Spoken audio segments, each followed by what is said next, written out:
ইসলামে রিজিক বৃদ্ধির জন্য অনেক উপায় ও আমল শিক্ষা দেওয়া হয়েছে।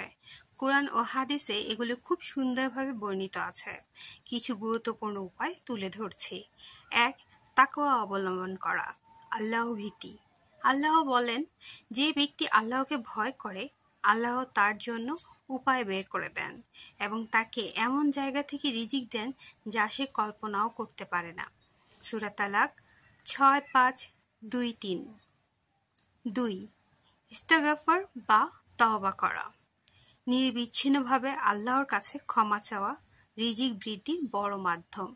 কোরআনে নূহ আলাইহিস সালাম বলেছেন, তোমরা তোমাদের রবের নিকট ক্ষমা চাও, নিশ্চয়ই তিনি অতীব ক্ষমাশীল।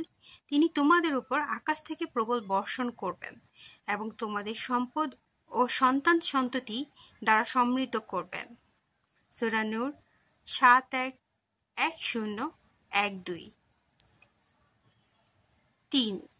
আত্মীয়তার সম্পর্ক রক্ষা করা, সিলাতুর রহিম।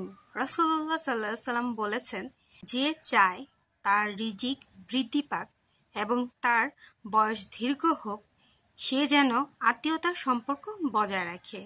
সহিহ বুখারী হাদিস 5986। ৪. আল্লাহর উপর তাওয়াক্কুল করা, যে ব্যক্তি আল্লাহর উপর পূর্ণ নির্ভর করে, আল্লাহ তার রিজিকের ব্যবস্থা করেন। সূরা তালাক 6-5-3। ৫. নামাজ প্রতিষ্ঠা করা, কোরআনে এসেছে, আদেশ দাও তোমার পরিবারকে নামাজের জন্য এবং নিজেও তাতে দৃঢ় থাকো। আমি তোমার কাছে রিজিক চাই না, বরং আমি তোমাকে রিজিক দেই। সূরা তাহা 20-1-3-2।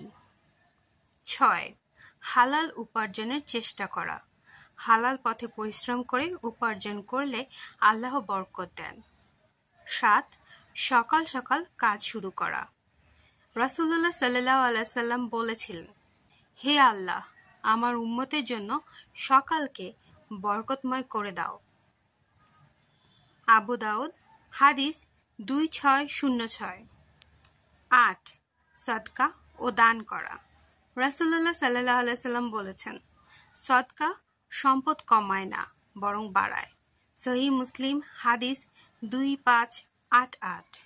৯.